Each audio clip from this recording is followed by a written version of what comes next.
Welcome to विद्या की journey. Audio video दोनों बनाते हैं हिंदी से, तो ज़रूर जुड़िए। ऑडियो से आपके बहुत सारे प्रश्न एक साथ तैयार हो जाएंगे किसी काम को करते हुए। और अगर हाउस वाइफ है तो यह चैनल बहुत ज़्यादा हेल्पफुल सिद्ध होगा और आप अपने जैसे बहुत सारे लोगों को जोड़ लीजिए। और एक लाइक और कमेंट ज़रूर करिए कि कैसा आपको यह कितना हेल्पफुल लग रहा है। चलिए आइए जानते हैं कि सूफी काव्यधारा के प्रथम कवि। इससे बहुत सारे प्रश्न बने हुए हैं, अष्टछाप से बनने वाले प्रश्न हैं और आलोचनात्मक कृति के प्रश्न हैं। और उसके बाद भी बहुत सारे प्रश्नों को इसमें समाहित किए हैं, तो ज़रूर पूरा सुने। पूरा सुनने के बाद बहुत सारे प्रश्न आपके तैयार हो जाएंगे। चलिए जानते हैं सूफी काव्यधारा के प्रथम कवि किसको किसने माना। तो आचार्य रामचंद्र शुक्ल के अनुसार सूफी काव्यधारा के प्रथम कवि कुतुबन हैं। आचार्य रामचंद्र शुक्ल के अनुसार सूफी काव्यधारा के प्रथम कवि कुतुबन हैं। और कुतुबन की जो रचना है वो मृगावती है। कुतुबन की रचना कौन सी है, तो मृगावती है, जिसका समय 1501 ईस्वी है। मृगावती का समय है 1501 ईस्वी और यह कुतुबन की रचना है। आचार्य हजारी प्रसाद द्विवेदी के अनुसार सूफी काव्यधारा के प्रथम कवि ईश्वर दास हैं। ईश्वर दास हजारी प्रसाद द्विवेदी के अनुसार हैं प्रथम कवि। सूफी काव्यधारा के प्रथम कवि आचार्य हजारी प्रसाद द्विवेदी के अनुसार कौन है, तो ईश्वर दास हैं। और इनकी रचना है सत्यवती कथा। ईश्वर दास की रचना कौन सी है, तो सत्यवती कथा है और इसका समय है 1501 ईस्वी। सत्यवती कथा का समय है 1501 ईस्वी। आचार्य हजारी प्रसाद द्विवेदी के अनुसार सूफी काव्यधारा के प्रथम कवि ईश्वर दास हैं और इनकी रचना सत्यवती कथा है, जिसका समय 1501 ईस्वी है। नेक्स्ट है डॉक्टर राम कुमार वर्मा के अनुसार। डॉक्टर राम कुमार वर्मा के अनुसार सूफी काव्यधारा के प्रथम कवि कौन है, तो मुल्ला दाऊद हैं। मुल्ला दाऊद हैं। मुल्ला दाऊद किसके अनुसार हैं, तो डॉक्टर राम कुमार वर्मा के अनुसार सूफी काव्यधारा के प्रथम कवि मुल्ला दाऊद हैं। मुल्ला दाऊद हैं। और मुल्ला दाऊद की रचना है चंदायन। मुल्ला दाऊद की रचना है चंदायन, जिसका समय है 1379 ईस्वी। 1379 ईस्वी है चंदायन का समय। चंदायन किसकी रचना है, तो मुल्ला दाऊद की रचना है और इसका समय है 1379 ईस्वी। 1379 ईस्वी चंदायन की रचना का समय है और ये मुल्ला दाऊद की रचना है। मुल्ला दाऊद को सूफी काव्यधारा के प्रथम कवि किसने माना, तो राम कुमार वर्मा ने माना। राम कुमार वर्मा ने मुल्ला दाऊद को माना और मुल्ला दाऊद की रचना है चंदायन और जिसका समय है 1379 ईस्वी। सूफी काव्यधारा के प्रथम कवि डॉक्टर नगेंद्र और गणपत चंद्र गुप्त दोनों किसको मानते हैं, तो दोनों असाइद को मानते हैं। डॉक्टर नगेंद्र और गणपत चंद्र गुप्त ये दोनों कवि किसको मानते हैं, तो असाइद को मानते हैं। असाइद की रचना है हंसावली। असाइद की रचना है हंसावली, जिसका समय है 1370 ईस्वी। असाइद की रचना है असाइद की रचना हंसावली है और इसका समय है 1370 ईस्वी। फिर से एक बार जानिए। डॉक्टर नगेंद्र और गणपत चंद्र गुप्त मानते हैं असाइद को। सूफी काव्यधारा के प्रथम कवि असाइद को मानते हैं नगेंद्र और गणपत चंद्र गुप्त। असाइद की रचना है हंसावली, जिसका समय है 1370 ईस्वी। डॉक्टर कुमार वर्मा के अनुसार सूफी काव्यधारा के प्रथम कवि मुल्ला दाऊद हैं और इनकी रचना चंदायन है। चंदायन का समय है 1379 ईस्वी। आचार्य हजारी प्रसाद द्विवेदी के अनुसार सूफी काव्यधारा के प्रथम कवि ईश्वर दास हैं। इनकी रचना सत्यवती कथा है, जिसका समय है 1501 ईस्वी है। आचार्य रामचंद्र शुक्ल के अनुसार सूफी काव्यधारा के प्रथम कवि कुतुबन हैं, जिनकी रचना मृगावती है और 1501 की यह रचना है। मधुमालती की भाषा। मधुमालती किसकी रचना है, तो यह मंझन की रचना है। मधुमालती मंझन की रचना है और मधुमालती अवधी भाषा में लिखी गई है। इसमें दोहा चौपाई छंद का प्रयोग हुआ है। मधुमालती में किस चौपाई का प्रयोग हुआ है, तो दोहा चौपाई का प्रयोग हुआ है, छंद का प्रयोग हुआ है। मधुमालती के प्रमुख पात्र हैं मधुमालती, ताराचंद, प्रेमा, मनोहर। मधुमालती के प्रमुख पात्र कौन हैं? तो मनोहर है, मधुमालती हैं और ताराचंद हैं और प्रेमा है। मंझन सूफी संत मोहम्मद गौस के शिष्य थे। मंझन किसके शिष्य थे? तो मोहम्मद गौस के शिष्य थे मंझन। मंझन के गुरु का क्या नाम था? तो गौस था, मोहम्मद गौस था। मधुमालती में नायक नायिका के प्रथम दर्शन जन्य प्रेम के साथ साथ पूर्व जन्म के प्रणय संस्कारों की भी महत्ता दिखाई गई है। मधुमालती में जो नायक नायिका के प्रथम दर्शन जन्य प्रेम के साथ साथ पूर्व जन्म के प्रणय संस्कारों को भी महत्ता दिखाई गई है। सामान्यतः हिंदी प्रेमाख्यानों में नायक को बहुपत्नीवादी दिखाया गया है। मधुमालती में सर्वसार जग प्रेम का आदर्श निरूपित है। सर्वसार जग प्रेम का आदर्श निरूपित है किसमें? तो मधुमालती में। मधुमालती किसकी रचना है? तो मंझन की रचना है। मधुमालती किसकी रचना है? यह मंझन की रचना है। मधुमालती के संदर्भ में जैन कवि बनारसी दास ने अपने जीवन चर्चा में लिखा है, तब घर में मैं बैठे रहे नाहिन हाट बाजार, मधुमालती मृगावती पोथी दोए उचार। फिर से एक बार सुनिए कि मधुमालती के संदर्भ में जैन कवि बनारसी दास ने अपने जीवनचर्या में लिखा है। क्या लिखा है? तो तब घर में बैठे रहे नाहिन हाट बाजार, मधुमालती मृगावती पोथी दोए उचार। इस तरह की मधुमालती के संदर्भ में जैन कवि बनारसी दास ने जीवनचर्या में लिखा है। मंझन की रचना क्या है? तो मधुमालती है। मधुमालती किसकी रचना है? मंझन की रचना है। किसी भी तरह से क्वेश्चन आ सकता है। नेक्स्ट है चित्रावली प्रेमाख्यान काव्य के। चित्रावली क्या है? तो एक प्रेमाख्यान है, काव्य है। प्रेमाख्यान काव्य में कवि ने दोहा, चौपाई, छंद शैली का प्रयोग किया है। चित्रावली में दोहा, चौपाई, छंद शैली का प्रयोग हुआ है और इसकी भाषा क्या है? तो अवधी है, अवधी है। चित्रावली की भाषा क्या है? तो अवधी भाषा है। चित्रावली किसकी रचना है? तो उस्मान की रचना है। उस्मान की रचना चित्रावली है। उस्मान का नाम मान था। उस्मान का नाम क्या था? तो मान था। यह गाजीपुर के निवासी थे। उस्मान का नाम क्या था? तो मान था। इनका नाम मान था और यह गाजीपुर के निवासी थे। उस्मान चिश्ती संप्रदाय में दीक्षित हाजी बाबा के शिष्य थे। उस्मान किसके शिष्य थे? तो हाजी बाबा के शिष्य थे और मंझन गौस के शिष्य थे। जो मधुमालती के रचनाकार मंझन है वो गौस के, मोहम्मद गौस के शिष्य थे और उस्मान चिश्ती संप्रदाय में दीक्षित हाजी बाबा के शिष्य थे। उस्मान चिश्ती संप्रदाय में दीक्षित हाजी बाबा के शिष्य थे। उस्मान का नाम मान था। यह गाजीपुर के निवासी थे। उस्मान के पिता का नाम क्या था? तो शेख हुसैन था। बार बार रिवीजन करने से ही सारे प्रश्न आपको याद होंगे, तो बार बार सुनिए। एक बार नहीं तो 2-3 बार आप ज़रूर ऑडियो को सुन लीजिए, सारे प्रश्न तैयार हो जाएंगे। उस्मान के पिता का क्या नाम था? तो शेख हुसैन था। उस्मान के पिता का नाम शेख हुसैन था और यह उस्मान ने 1613 ईस्वी में चित्रावली नामक प्रेमाख्यान काव्य को रचा। चित्रावली किसकी रचना है? तो उस्मान की रचना है। इसका समय 1613 ईस्वी है और यह प्रेमाख्यान काव्य है। उस्मान क्या है? तो प्रेमाख्यान काव्य है और यह उस्मान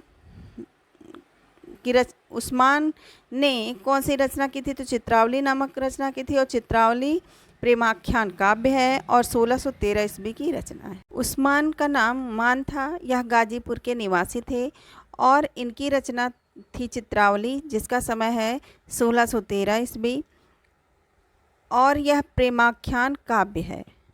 इस प्रेमाख्यान काव्य में कवि ने दोहा, चौपाई, छंद शैली का प्रयोग किया है।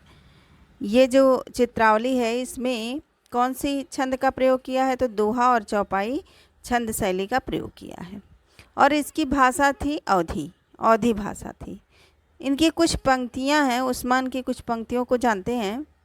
जाकी बुद्धि होई अधिकाई, आन कथा एक कह बनाई। जाकी बुद्धि होई अधिकाई, आन कथा एक कह बनाई। मधुमालती होई रूप दिखावा, मधुमालती होई रूप दिखावा, प्रेम मनोहर होई तह आवा। फिर से सुनिए, मधुमालती होई रूप दिखावा, प्रेम मनोहर होई तह पावा, होई तह आवा। ये कुछ पंक्तियां हैं उस्मान की। जाकी बुद्धि होई अधिकाई, आन कथाए कह बनाई। नेक्स्ट है, मधुमालती होई रूप दिखावा, प्रेम मनोहर होई तह आवा। नेक्स्ट है, आदि हुता विधि माथे लिखा, अक्षर चारि पढ़े हम सिखा। देखत जगत चला सब जाई, एक बचन पे उमर रहाई। ये किसकी पंक्तियां हैं? तो ये उस्मान की पंक्तियां हैं और चित्रावली में रची हुई ये पंक्तियां हैं। नेक्स्ट है, सरवर ढूंढ यहाँ पचि रही, चित्र निखोज न पावा कहीं। ऋतु वसंत नौ तन वन फूला, जहाँ तहाँ कुसुग रंग भूला। ये भी इनकी पंक्तियां हैं। नेक्स्ट क्वेश्चन है, नूर मोहम्मद ने 1744 ईस्वी में इंद्रावती नामक प्रेमाख्यान काव्य को रचा। नूर मोहम्मद की रचना कौन सी है? तो इंद्रावती है। और इन्होंने प्रेमाख्यान काव्य लिखा, नूर मोहम्मद ने ये प्रेमाख्यान काव्य लिखा इंद्रावती, जिसका समय है 1744 ईस्वी, 1744 ईस्वी। इंद्रावती में कलिंजर के राजकुमार और आगमपुर की राजकुमारी इंद्रावती की प्रेम कथा का वर्णन है।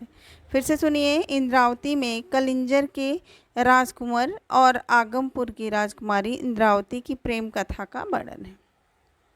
नूर मोहम्मद जौनपुर जिले के रहने वाले थे। नूर मोहम्मद जौनपुर जिले के सबरहद नामक स्थान के रहने वाले थे। कहाँ के रहने वाले थे? तो सबरहद नाम के स्थान के रहने वाले थे। नूर मोहम्मद जौनपुर जिले के सबरहद नामक स्थान के रहने वाले थे। नूर मोहम्मद दिल्ली के बादशाह मोहम्मद शाह के समकालीन थे। क्वेश्चन आ सकता है कि नूर मोहम्मद किसके समकालीन थे? तो नूर मोहम्मद दिल्ली के बादशाह मोहम्मद शाह के समकालीन थे। नेक्स्ट है, अनुराग बांसुरी नूर मोहम्मद ने लिखा। अनुराग बांसुरी किसकी रचना है? तो नूर मोहम्मद की रचना है। आचार्य शुक्ल ने इस ग्रंथ को सूफी पद्धति का अंतिम प्रेमाख्यान काव्य माना है। किसको? इंद्रावती को। नूर मोहम्मद ने, आचार्य शुक्ल ने नूर मोहम्मद की रचना इंद्रावती को सूफी पद्धति का अंतिम प्रेमाख्यान काव्य माना है। इंद्रावती नामक प्रेमाख्यान काव्य की रचना करने के पश्चात नूर मोहम्मद को समय समय पर उपलम्भ भी सुनने को मिला। अतः उन्होंने अपने दूसरे प्रेमाख्यान काव्य अनुराग बांसुरी में लिखा। क्या लिखा? अनुराग बांसुरी किसकी रचना है? तो यह भी नूर मोहम्मद की रचना है। और इसमें क्या लिखा? तो जानत है वह सिरजनहारा, जो कछु है मन मरम हमारा। हिंदू मग पर पावन राख्यो, का जो बहुत हिंदी भाख्यो।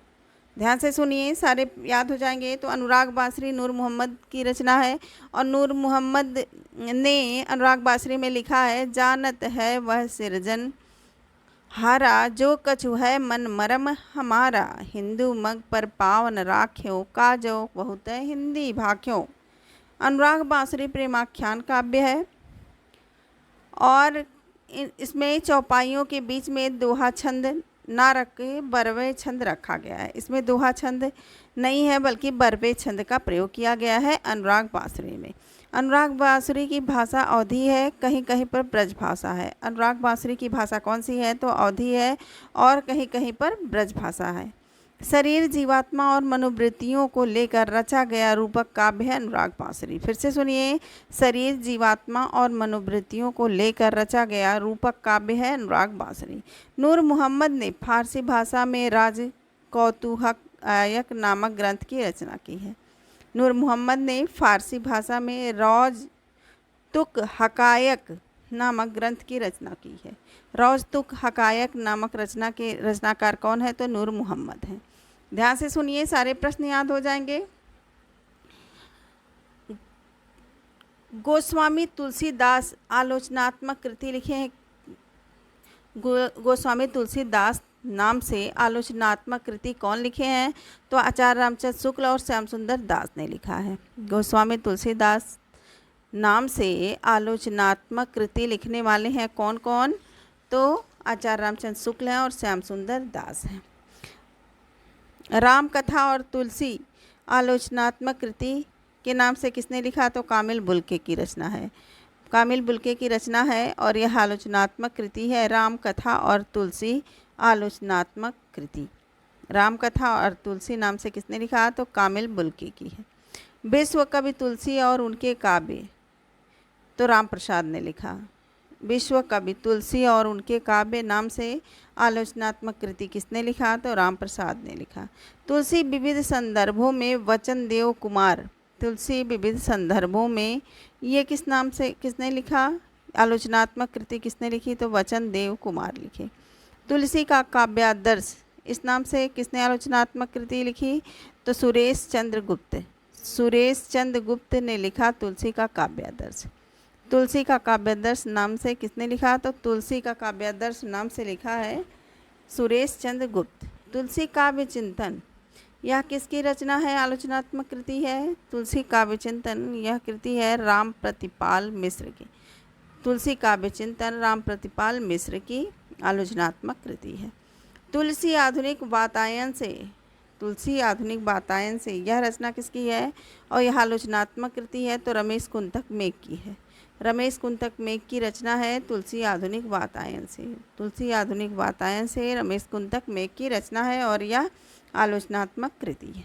आगम और तुलसीदास, आगम और तुलसीदास यह किसकी रचना है? राममूर्ति सिंह की रचना है। आगम और तुलसीदास राममूर्ति सिंह की रचना है और यह आलोचनात्मक कृति है। जिस तरह से आप सेल्फ स्टडी करते हैं उसी तरह से सारे प्रश्नों को सुनेंगे और याद हो जाएगा। एक एक बार नहीं, दो दो तीन तीन बार मैंने दोहराया है ताकि सारे प्रश्नों को आप किसी काम को करते हुए याद कर सकें और आसानी से अपने प्रश्नों को की श्रृंखला को बढ़ा सकें। आगम और तुलसीदास यह आलोचनात्मक कृति है और यह राममूर्ति सिंह की रचना है। तुलसीदास नाम से लिखने वाले हैं डॉक्टर उदयभान सिंह। तुलसीदास नाम से आलोचनात्मक कृति किसने लिखा है? तो डॉक्टर उदयभान सिंह ने लिखा और माता प्रसाद गुप्त ने लिखा। माता प्रसाद गुप्त की रचना तुलसीदास नाम से और उदयभान सिंह ने भी तुलसीदास नाम से आलोचनात्मक कृति लिखी है। नेक्स्ट है सूरदास। सूरदास नाम से आलोचनात्मक कृति किसने लिखा? सूरदास नाम से आलोचनात्मक कृति लिखने वाले हैं रामचंद्र शुक्ल। सूरदास नाम से आलोचनात्मक कृति लिखने वाले हैं रामचंद्र शुक्ल। कविवर बिहारी और उनका युग, बिहारी नाम से कविवर बिहारी और उनका युग नाम से किसने लिखा आलोचनात्मक कृति? तो रणधीर प्रसाद सिन्हा ने लिखा। रणधीर प्रसाद सिन्हा ने लिखा कविवर बिहारी और उनका युग। सूरदास नाम से आलोचनात्मक कृति किसने लिखा? तो रामचंद्र शुक्ल ने लिखा। मुक्तक काव्य परंपरा और बिहारी नाम से किसने आलोचनात्मक कृति लिखी? तो डॉक्टर राम सागर त्रिपाठी ने लिखा। मुक्तक काव्य परंपरा और बिहारी डॉक्टर राम सागर त्रिपाठी ने लिखा। मुक्तक काव्य परंपरा और बिहारी, मुक्तक काव्य परंपरा और बिहारी नाम से आलोचनात्मक कृति किसने लिखा? तो डॉक्टर राम सागर त्रिपाठी ने लिखा। बिहारी नाम से आलोचनात्मक कृति किसने लिखा? तो विश्वनाथ प्रसाद मिश्र ने लिखा। बिहारी नाम से विश्वनाथ प्रसाद मिश्र ने लिखा। और मुक्तक काव्य परंपरा और बिहारी नाम से डॉक्टर राम सागर त्रिपाठी ने लिखा। फिर से ध्यान से सुनिए कि बिहारी नाम से आलोचनात्मक कृति करने वाले हैं विश्वनाथ प्रसाद मिश्र। सूर और उनका साहित्य, ये किसकी रचना है? तो हरबंसलाल शर्मा की रचना है और यह आलोचनात्मक कृति है। सूर और उनका साहित्य, सूर और उनका साहित्य के रचनाकार हैं हरबंसलाल शर्मा। भारतीय साधना और सूर साहित्य, भारतीय साधना और सूर साहित्य नाम से आलोचनात्मक कृति करने वाले हैं हरबंसलाल शर्मा। हरबंसलाल शर्मा। सूर और उनका साहित्य हरबंसलाल शर्मा। सूर और उनका साहित्य हरबंसलाल शर्मा। भारतीय साधना और सूर साहित्य, भारतीय साधना और सूर साहित्य मुंशी राम शर्मा सोम। मुंशी राम शर्मा सोम भारतीय साधना और सूर साहित्य आलोचनात्मक कृति के लेखक हैं। मुंशी राम शर्मा सोम। मुंशी राम शर्मा सोम की आलोचनात्मक कृति है भारतीय साधना और सूर साहित्य। सूर्य की काव्य कला, सूर्य की काव्य कला नामक आलोचनात्मक कृति लिखने वाले हैं मनमोहन गौतम। मनमोहन गौतम की रचना है सूर्य की काव्य कला। सूर्य की काव्य कला मनमोहन गौतम की रचना है और यह आलोचनात्मक कृति है। महाकवि सूरदास, महाकवि सूरदास आलोचनात्मक कृति के रचनाकार कौन है? तो नंद दुलारे वाजपेयी। महाकवि सूरदास नंद दुलारे वाजपेयी। महाकवि सूरदास नंद दुलारे वाजपेयी। सूरदास नंद दुलारे वाजपेयी। महाकवि सूरदास आलोचनात्मक कृति लिखने वाले हैं कौन? तो नंद दुलारे वाजपेयी। सूर साहित्य, सूर साहित्य आलोचनात्मक कृति लिखने वाले हजारी प्रसाद द्विवेदी। सूर साहित्य हजारी प्रसाद द्विवेदी की रचना है और यह आलोचनात्मक कृति है। नेक्स्ट है जायसी। जायसी नाम से आलोचनात्मक कृति किसने लिखा है? तो विजयदेव नारायण स्वामी। विजयदेव नारायण स्वामी की रचना है जायसी और जायसी आलोचनात्मक कृति है। जायसी आलोचनात्मक कृति विजयदेव नारायण स्वामी। जायसी विजयदेव नारायण स्वामी। मलिक मोहम्मद जायसी और उनका काव्य, मलिक मोहम्मद जायसी और उनका काव्य शिव सहाय पाठक। शिव सहाय पाठक की रचना है मलिक मोहम्मद जायसी और उनका काव्य और यह आलोचनात्मक कृति है। जायसी ग्रंथावली भूमिका, जायसी ग्रंथावली भूमिका आचार्य रामचंद्र शुक्ल की है। जायसी ग्रंथावली भूमिका आचार्य रामचंद्र शुक्ल की रचना है। जायसी ग्रंथावली भूमिका आचार्य रामचंद्र शुक्ल की रचना है। कबीर नाम से दो लोगों ने आलोचनात्मक कृति लिखे हैं, हजारी प्रसाद द्विवेदी और विजेंद्र स्नातक। कुछ और भी प्रश्नों को जानते हैं कि गीता रहस्य ग्रंथ के रचयिता कौन है? तो बाल गंगाधर तिलक। गीता रहस्य ग्रंथ के रचनाकार कौन है? तो बाल गंगाधर तिलक है। बाल गंगाधर तिलक हैं गीता रहस्य रचना के रचनाकार। महावीर प्रसाद द्विवेदी की है कविते। कविते शीर्षक कविता में 1900 में प्रकाशित हुई। महावीर प्रसाद द्विवेदी की हे कविते शीर्षक कविता, हे कविते शीर्षक किसकी है? हे कविते कविता किसकी है? तो महावीर प्रसाद द्विवेदी की है और यह 1900 में प्रकाशित हुई थी। सरस्वती पत्रिका में प्रारंभिक संपादक कौन थे? तो श्याम सुंदर दास थे। सरस्वती पत्रिका के प्रारंभिक संपादक श्याम सुंदर दास थे। सरस्वती पत्रिका के प्रकाशन चिंतामणि घोष थे। सरस्वती पत्रिका के प्रकाशक कौन थे? तो चिंतामणि घोष थे। हिंदी उद्धरणी प्रतिनिधि महासभा प्रयाग में स्थापित की गई। हिंदी उद्धरणी प्रतिनिधि महासभा प्रयाग में स्थापित की गई। हिंदी उद्धरणी प्रतिनिधि महासभा प्रयाग में स्थापित की गई।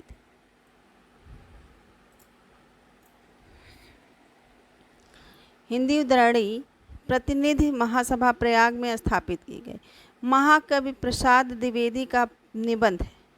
महावीर प्रसाद द्विवेदी का निबंध है कवि और कविता। महावीर प्रसाद द्विवेदी का निबंध है कवि और कविता। द्विवेदी युग की प्रमुख काव्य भाषा है खड़ी बोली। द्विवेदी युग की प्रमुख काव्य भाषा खड़ी बोली थी। द्विवेदी युग की प्रमुख काव्य भाषा क्या थी? तो खड़ी बोली थी। आधुनिक काल का सर्वप्रथम शुक्ल के द्वारा किया गया। आधुनिक काल नाम किसके द्वारा दिया गया? तो सर्वप्रथम शुक्ल के द्वारा दिया गया। शुक्ल के द्वारा दिया गया आधुनिक काल का नाम। शुक्ल के द्वारा दिया गया आधुनिक काल का नाम। शुक्ल के द्वारा दिया गया आधुनिक काल का नाम। रामविलास शर्मा का कथन है भक्ति आंदोलन का काव्य ही लोक जागरण का काव्य है। रामविलास शर्मा का कथन है भक्ति आंदोलन का काव्य ही लोक जागरण का काव्य है। भक्ति आंदोलन का काव्य ही लोक जागरण का काव्य है। नेक्स्ट है साक्षात्कार के प्रवर्तक कौन है? तो बनारसी दास चतुर्वेदी हैं। साक्षात्कार के प्रवर्तक बनारसी दास चतुर्वेदी हैं। इन्होंने 2 साक्षात्कार लिखे हैं, रत्नाकर जी से बातचीत और प्रेमचंद जी के साथ 2 दिन। रत्नाकर जी से बातचीत और प्रेमचंद जी के साथ 2 दिन। साक्षात्कार के प्रवर्तक बनारसी दास चतुर्वेदी हैं और इन्होंने 2 साक्षात्कार लिखे हैं, रत्नाकर जी से बातचीत और प्रेमचंद जी के साथ 2 दिन। इंटरव्यू की प्रथम स्वतंत्र पुस्तक है कवि दर्शन है। इसके लेखक है वेनी माधव शर्मा। इंटरव्यू की प्रथम स्वतंत्र पुस्तक कौन सी है? तो कवि दर्शन है और इसके लेखक हैं वेनी माधव शर्मा। वेनी माधव शर्मा की रचना कौन सी है? तो इंटरव्यू की प्रथम इंटरव्यू की प्रथम स्वतंत्र पुस्तक है कवि दर्शन। कवि दर्शन के लेखक कौन है? तो बेनी माधव शर्मा। बेनी माधव शर्मा की रचना है कवि दर्शन। नेक्स्ट है भेंट वार्ता का जन्म भारतेंदु युग में होता है। भेंट वार्ता का जन्म कब होता है? तो भारतेंदु युग में होता है। कमल किशोर गोयनका ने लिखा है जिज्ञासाएं मेरी समाधान बच्चन का। कमल किशोर गोयनका ने क्या लिखा है? तो जिज्ञासाएं मेरी और समाधान बच्चन का। जिज्ञासाएं मेरी समाधान बच्चन का, यह किसकी रचना है? तो कमल किशोर गोयनका की रचना है। पदम सिंह शर्मा का कमलेश्वर का इंटरव्यू आता है, मैं इनसे मिला, जिसका समय है 1955 ईस्वी। मनोहर श्याम जोशी का साक्षात्कार है अपरोक्ष। 7 लेखकों से आगे का संवाद बातों बातों में। फिर से ध्यान से सुनिए, मनोहर श्याम जोशी का साक्षात्कार कौन कौन सा है? तो बातों बातों में, 7 लेखकों से आगे का संवाद और अपरोक्ष मनोहर श्याम जोशी का साक्षात्कार है। फिर से सुनिए, मनोहर श्याम जोशी का साक्षात्कार है अपरोक्ष, 7 लेखकों से आगे का संवाद बातों बातों में। नेक्स्ट है नर वानर उपन्यास के लेखक कौन है? तो शरण कुमार लिम्बाले हैं। नर वानर उपन्यास के लेखक शरण कुमार लिम्बाले हैं और यह दलित रचना है। नर वानर उपन्यास के लेखक शरण कुमार लिम्बाले हैं और यह दलित रचना है। ठंडी आग उपन्यास के लेखक कौन है? ठंडी आग उपन्यास के प्रेम कपाडिया हैं। ठंडी आग उपन्यास के जो लेखक हैं वो प्रेम कपाडिया हैं और ये भी दलित रचना है। दलित रचना है ठंडी आग और यह उपन्यास विधा है और प्रेम कपाडिया की रचना है। नेक्स्ट है भूमिपुत्र दलित उपन्यास के लेखक कौन है? तो राणा प्रताप हैं। भूमिपुत्र दलित उपन्यास के लेखक राणा प्रताप हैं। मिट्टी की सौगंध दलित उपन्यास है प्रेम कपाडिया की। मिट्टी की सौगंध दलित उपन्यास है प्रेम कपाडिया की। प्रेम कपाडिया की उपन्यास है ठंडी आग भी और मिट्टी की सौगंध, यह दलित उपन्यास है। पहला खत उपन्यास के ये पहला खत उपन्यास है और दलित उपन्यास है। यह डॉक्टर धर्मवीर का छप्पर दलित उपन्यास है और जयप्रकाश करदम की रचना है। छप्पर किसकी उपन्यास है? तो यह जयप्रकाश करदम की रचना है और यह दलित उपन्यास है। मुक्ति पर्व दलित उपन्यास है और मोहनदास नैमिषराय की रचना है। मुक्ति पर्व किसकी रचना है? तो मोहनदास नैमिषराय की रचना है और दलित उपन्यास है। दलित उपन्यास है मुक्ति पर्व और मोहनदास नैमिषराय की रचना है। अछूत की समस्या, यह भी दलित रचना है और हीरा डोम की कविता है। अछूत की समस्या रचना है हीरा डोम की और यह कविता विधा है। नेक्स्ट है आदिवंश का डंका, कविता किसका है? तो अछूतानंद का है। आदिवंश का डंका कविता है अछूतानंद की। हीरामन कपिला, यह धर्मवीर भारती की, यह डॉक्टर धर्मवीर की कविता है हीरामन और कपिला। क्रॉच हूँ मैं नई फसल, कविता किसकी है? तो शिवराज सिंह बेचैन की है। कौच हूँ मैं और नई फसल, यह दलित कविता है। दलित कविताएं हैं और दलित रचना है और शिवराज सिंह बेचैन की रचना है। काली रेत उपन्यास ओम प्रकाश वाल्मीकि की है। काली रेत उपन्यास ओम प्रकाश वाल्मीकि की रचना है और यह दलित रचना है। रक्त का रिश्ता उपन्यास है बीपी राय का। रक्त का रिश्ता, यह दलित रचना है और बीपी राय की रचना है। क्या मुझे खरीदोगे उपन्यास है और यह भी दलित रचना है, तो मोहनदास का है। मोहनदास का है मुझे खरीदोगे उपन्यास विधा और मोहनदास की रचना है। बिपिन बिहारी की कहानी या अपना मकान, बिपिन बिहारी की कहानी कौन सी है? तो अपना मकान है और यह दलित रचना है। सूरजपाल चौहान की कहानी है हैरी कब आएगा। हैरी कब आएगा सूरजपाल चौहान की कहानी हैरी कब आएगा। द्रोणाचार्य एक नहीं के लेखक है कावेरी। द्रोणाचार्य एक नहीं के लेखक कौन है? तो कावेरी हैं। घुटन कहानी के लेखक रमाशंकर आर्य हैं। घुटन कहानी के लेखक कौन है? तो रमाशंकर आर्य हैं और यह दलित कहानी है।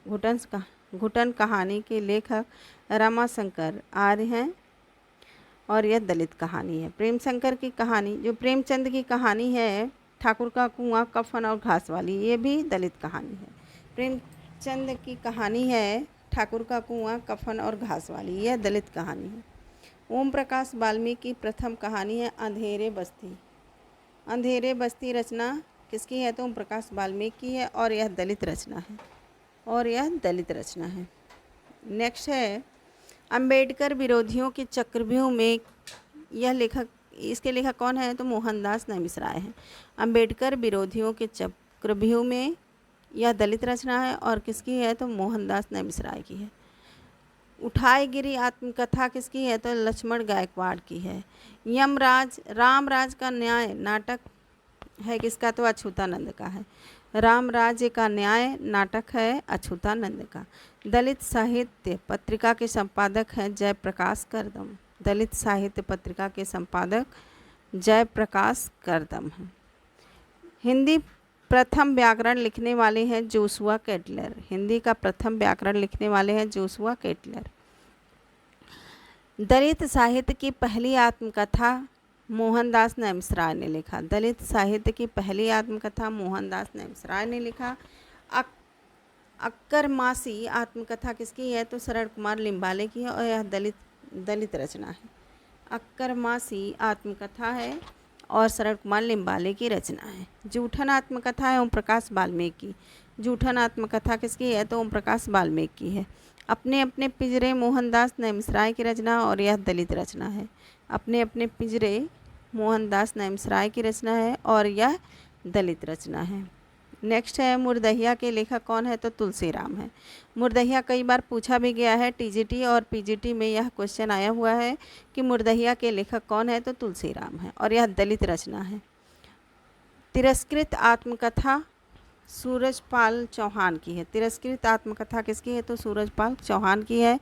दलित विमर्श की भूमिका रचना किसकी है? तो आलोचनात्मक कृति है और जयप्रकाश करदम की है। दलित विमर्श की भूमिका यह आलोचनात्मक कृति है और जयप्रकाश करदम की है। दलित साहित्य की अवधारणा की रचना किसने की? तो प्रेमचंद लेखक हैं सदानंद शाही। दलित साहित्य की अवधारणा प्रेमचंद के लेखक हैं कौन? तो सदानंद शाही हैं। दलित साहित्य का सौंदर्य शास्त्र पुस्तक के लेखक कौन है? तो ओम प्रकाश वाल्मीकि हैं। दलित साहित्य का सौंदर्य शास्त्र पुस्तक के लेखक हैं ओम प्रकाश वाल्मीकि। संत रैदास एक विशेषण के लेखक हैं कमल भारती। संत रैदास एक विशेषण के लेखक हैं कमल भारती। दलित पत्रकारिता पर अंबेडकर का प्रभाव के लेखक हैं शिवराज सिंह बेचैन। फिर से सुनिए, दलित पत्रकारिता पर अंबेडकर का प्रभाव के लेखक कौन है? तो शिवराज सिंह बेचैन है। शिवराज सिंह बेचैन है और यह दलित रचना है। नेक्स्ट है बड़े घर की बेटी का समय क्या है? बड़े घर की बेटी का समय जो है वह 1916 ईस्वी है। प्रेमा का समय कब है? तो 1907 ईस्वी है। 1907 ईस्वी है। संत कबीर नाम के रचनाकार कौन है? तो श्याम सुंदर दास हैं। कबीर रचना किसकी है? तो हरजारी प्रसाद द्विवेदी की है। कबीर ग्रंथावली रचनाकार कौन है? कबीर ग्रंथावली के रचनाकार कौन है? तो रामकुमार वर्मा है। कबीर ग्रंथावली के रचनाकार रामकुमार वर्मा हैं। कबीर वचनावली के हरिऔध की रचना है। कबीर वचनावली या हरिऔध की रचना है। कबीर वचनावली हरिऔध की रचना है। संत कबीर श्याम सुंदर दास की रचना है। कबीर हजारी प्रसाद द्विवेदी की रचना है। कबीर ग्रंथावली रामकुमार वर्मा की रचना है। कबीर वचनावली हरिऔध की रचना है।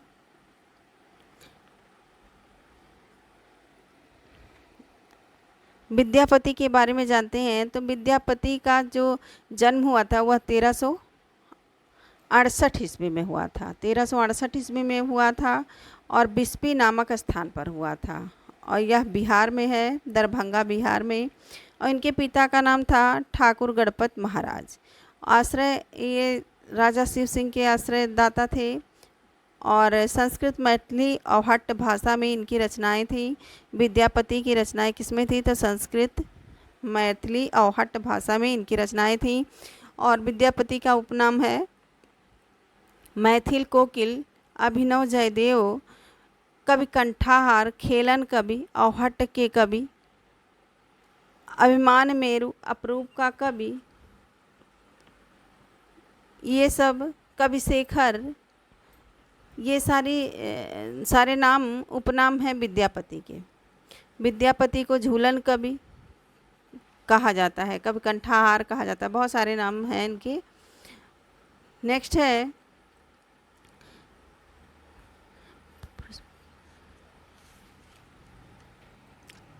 विद्यापति की संस्कृत की रचनाएं कुछ इस प्रकार हैं। तो संस्कृत की रचनाएं हैं शैव सर्वस्वार और दुर्गा भक्ति तरंगिणी। ऐसा माना जाता है कि स्वयं भगवान उगना नामक व्यक्ति के रूप में विद्यापति के साथ रहा करते थे। विद्यापति के साथ स्वयं भगवान उगना नाम के व्यक्ति के रूप में रहा करते थे। और नेक्स्ट है, इनकी रचनाएं हैं भू परिक्रमा, गोरच विजय, लिखनावली और विभागसार। अन्य रचनाएं इनकी कौन सी हैं? तो भू परिक्रमा, गोरच विजय, लिखनावली और विभागसार। अवहट और देसिल बयाना की रचनाएं इन्होंने किया है। कीर्तिलता कीर्ति सिंह को समर्पित 4 पल्लों में विभाजित है। कीर्तिलता कीर्ति सिंह को समर्पित 4 पल्लों में विभाजित है।